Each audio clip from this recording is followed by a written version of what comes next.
Pride, the exaltation of self above all authority, the sin of sins known as evil's origin, fairly harmless when confined, but the devil when released from its binds, an emotion that lingers in all human minds, from which the deadliest crimes arise. Fitting that the middle letter is I, because the sin itself is centered around thyself, the idea that me, myself, and I are above you, them, and they, the idea that man and male supersede woman and female, the idea that a race or gender places you higher up the respect ladder. This dangerous idea that correlates with many horrendous crimes committed throughout the times, from racism and slavery to gender violence and inequality. A sense of superiority leads to a lack of respect for one another. The truth is, gender-based violence is an atrocity that streams from this lack of respect. See, when you lack respect, you don't care for other human beings, you don't care for their well-being, because if you had that respect, then you would care about the person's consent, and a no would mean no regardless of the context.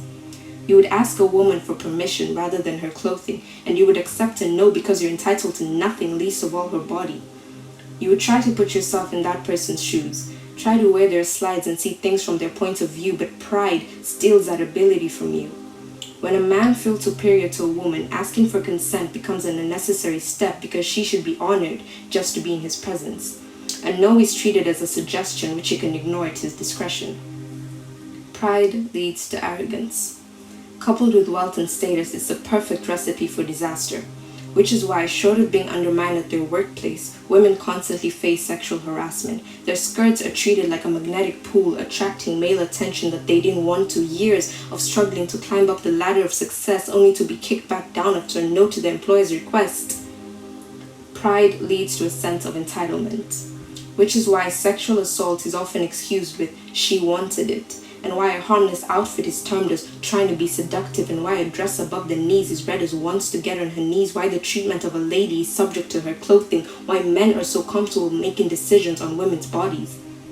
Let's reverse the roles, play a game of what if. Imagine if men had babies, would abortion be left to women to decide? I doubt it. Pride leads to selfishness, which is why men are trash, me too, am I next are somehow controversial. From your high horse, a movement meant to level the playing field seems like an attack on your self-given authority. The idea of equality seems like too much an ask when you view yourself above your fellow man. Sorry, woman.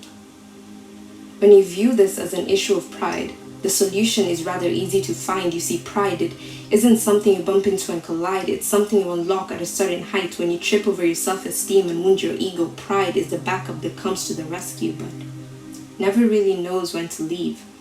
It distorts self-esteem into egotism and vanity. So if you think pride is not a problem you face, think again, because pride criticizes shadows while standing in the light. You see, denial is very much its style. Treat it like a weed, cut it down, and in its place plant humility. Learn to see humanity before gender and equality as a partner rather than a contender.